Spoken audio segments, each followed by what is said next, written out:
Hey, this is Antonio. Welcome back to my channel, and we're gonna have some fighting words.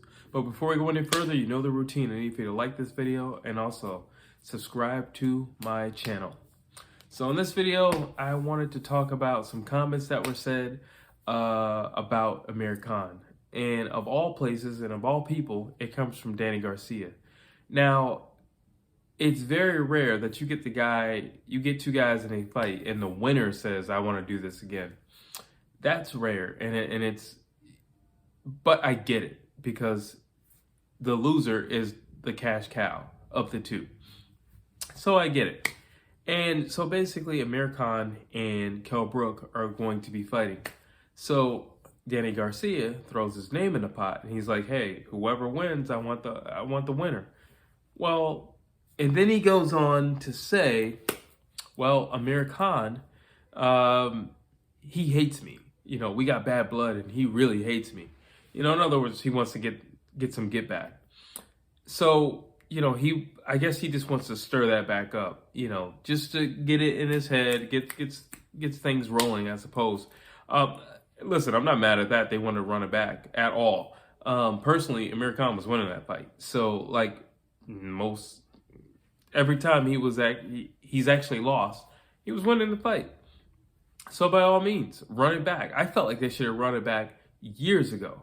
So I'm actually happy if Danny Garcia wants to throw his name in the pot. I'm actually happy if he wants to either winner. Quite frankly, that being said, I don't think Danny Garcia could beat a fully focused, fully charged, fully alert and aware Amir Khan. Okay? That's just what I got to say about that.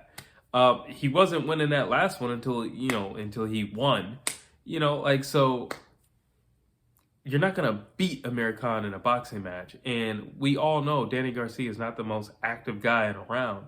You know, he's a counterpuncher and he's the classic case of a counterpuncher. He will literally just stand there and wait. You know, his hands low. He has great instincts though. Great instincts and amazing timing. He's not the fastest guy in the world, but when you have great timing, you don't necessarily have to be the fastest guy. He's definitely got, great timing. And, that's what caught Amir Khan last time. It was Danny Garcia's timing. It wasn't anything else. It wasn't his stellar or amazing boxing ability or anything else. It wasn't his amazing game plan. It was his ability to be calm, stay patient, and wait for his moment and take advantage of his moment. And that's exactly what he did. So, do I think he can beat a fully charged Amir Khan who's on the up and up and who's riding a wave of a victory, of a success, and who is fully committed to training? That's another thing. Being fully committed to training? No. I mean, he wasn't doing that well with Amir Khan the first time. No, I don't. And, I'm pretty sure there'll be people who will say, well, Amir Khan is over the hill or he's not what he once was. Danny Garcia is not what he once was. If you look at Danny Garcia's last fight with Errol Spence, something mentally happened to Danny Garcia. If you look at the latter rounds, he's not there. But I don't mean not there like he's in trouble. I mean, he physically, mentally, he checked out. Like, I don't want to be in here and I don't want this anymore. I mean, I'm not going to say he quit or anything like that. I would just simply say, he wasn't that battered. It wasn't like he was bleeding. He was a little swollen, but it wasn't like he was bleeding and he was all over the place. It wasn't like he had gotten dropped or anything like that. But mentally, it just looked like he checked out. Mentally, it looked like he couldn't wait for that last round bell to ring. You know, when your dad is doing more than you're doing and he's on the outside of the ring and you're on the inside, that's not a good sign. And it just didn't look like he wanted to be there. Even after the fight, in the post-press conference, Danny Garcia's dad, Angel Garcia, said, he beat himself. Even he said it. His father admitted, my son was not bested by Errol Spence. My son was bested by himself mentally. He said it. And, so getting knocked out like Amir Khan has been, or having an injury, a reoccurring injury like Kell Brook, those things are physical, okay? And they, myself or you, no one can stop that. If you get clipped in the right place, listen, you're going down, okay? It is what it is. If you have an injury, like Kell Brook has an injury, it has affected his career. No question about that. But they can bounce back from those injuries. I mean, a perfect example, we were just talking about him. Look at Earl Spence. His car flipped over 300 times. And he comes back and he looks good. Physically, he looks good. He is a little slurred in speech. I don't know how many people have noticed that. He's a little slurred in speech. But physically, he's all there.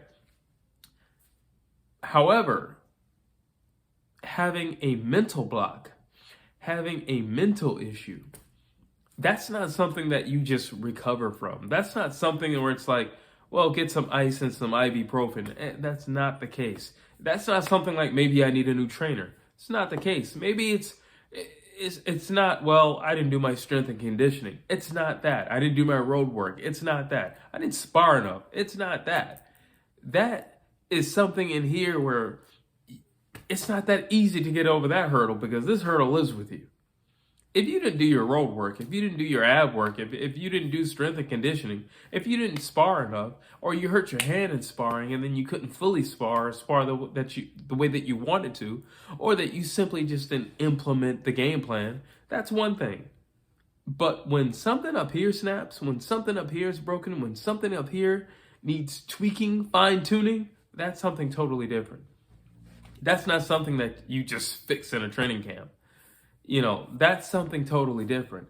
And if you look at the end of that fight, if you look at his facial expression when he's getting beat up, literally beat up by the end of the fight, he starts to get beat up. It's like an assault by the end of the fight.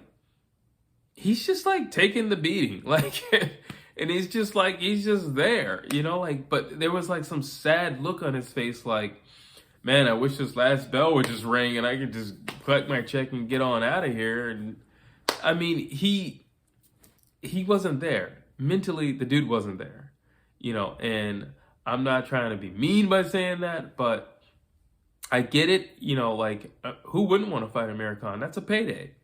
Especially if Amir Khan, listen, if Amir Khan beats Kell Brook, and I mean beats him in an impressive fashion. Let's say he gets a knockout. Let's say he gets an early knockout. Amir Khan is literally sitting on top of the world. You might as well tell Canelo to move over a few feet because he's going to share that top space in terms of popularity. He's going to share it with Amir Khan because Amir Khan's going to be on top of the world. In the UK, the guy's going to be able to like float. Just not even walk on the ground, just float around. Like, so you're not going to be able to tell that guy anything. So yeah, I get it. You want to make a play and you want to reach out to, okay, fine, let's do it again. No issue with that. But I do think that Danny Garcia has a mental block. I definitely think that. But that's not just what I say. I saw that watching the fight. And then after the fight, his own father cemented what I was thinking. So there you go. But that mental block won't necessarily be there with Kell Brook or Amir Khan for Danny Garcia, and I'll tell you why. It's not going to be there for Amir Khan because he already has a win over Amir Khan. So mentally, I did it before, I can do it again. Simple as that. And then when you're looking at Kell Brook, you're looking at him like damaged goods. You know, all I got to do is attack that thing right there, and he'll probably go away. So I can see why he's doing it, and it really is a strategic business move. I can get back in the mix because my last outing, I got beat up. So I can get back in the mix. I can put my name back out there. And depending on which one of these guys wins, because the same thing I just said about Amir Khan is the same thing I'm going to say about Kell Brook. Kell Brook is insanely popular, especially in the UK. If he beats Amir Khan, I'm not going to say he's as popular as Amir Khan, because clearly he's not. But if he beats Amir Khan, oh my goodness, you know, he's going to be the man. And yeah, you want to ride that wave, and you want to attach your name to him. So I understand why he's doing it. And I get it. Danny Garcia is a power puncher. I should be able to put Kell Brook away. Kell Brook is a way better boxer than he gets credit for. A way better boxer than he gets credit for. You know, and if it weren't for that eye injury, I really wish he wouldn't have fought Triple G, because I felt like that was just a bad move in his career. Well, I mean, kudos to him for doing it and stepping up to the plate. But I just felt like that was a bad move for him. But overall, I'm not mad at this announcement, and it actually makes me very excited.